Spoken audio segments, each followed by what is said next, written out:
Merci d'être au rendez-vous de l'actualité sur Philly Radar.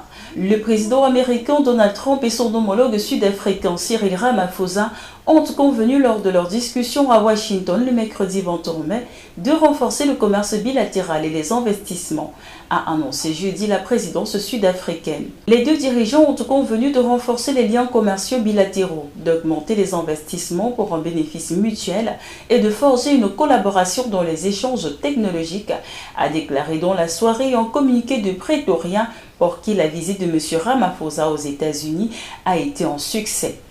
Le président de l'Afrique du Sud s'est félicité de l'ouverture prochaine de négociations commerciales entre l'Afrique du Sud et les États-Unis par l'intermédiaire de leurs équipes respectives de négociateurs, a précisé le texte. L'entretien à huis clos à la Maison-Blanche avait été précédé d'une réunion tendue retransmise en direct au cours de laquelle M. Trump avait fait diffuser une vidéo qui, selon lui, prouve qu'un génocide est perpétré contre les Blancs en Afrique du Sud. Cette vidéo truffée d'erreurs et d'inexactitudes était destinée à soutenir l'offre d'accueil aux États-Unis avec le statut de réfugié faite par M. Trump à des fermiers blancs, ce qui a suscité la colère du gouvernement sud-africain. Les liens entre les deux nations se sont détériorés depuis que Donald Trump a pris ses fonctions en janvier. Il a menacé l'Afrique du Sud de lui imposer des droits de douane élevés et a expulsé son ambassadeur. 8 immigrés condamnés pour des crimes de violence aux États-Unis ont été embarqués mardi à bord d'un vol vers le Soudan du Sud, faute d'avoir obtenu l'accord de leurs pays respectifs. Il s'agit de 2 Birmans, d'un Vietnamien, d'un Laotien, de 2 Cubains, d'un Mexicain et d'un Sud-Soudanais. Mais dans une déclaration publiée mercredi soir, un juge fédéral de Boston a conclu que l'administration Trump avait violé une de ses décisions antérieures. Le magistrat a considéré notamment que la notification de moins de 24 heures aux personnes concernées de leur expulsion vers le Soudan du Sud, un pays visé par une mise en garde aux voyageurs de la part du gouvernement, était insuffisante.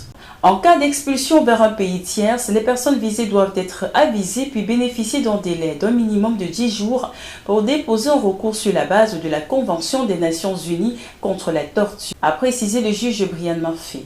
Donald Trump a accusé jeudi sur son réseau Truth Social ce magistrat d'avoir ordonné que 8 des violents criminels sur terre écourtent leur trajet vers le Soudan du Sud et restent à Djibouti, où se trouve une importante base militaire américaine.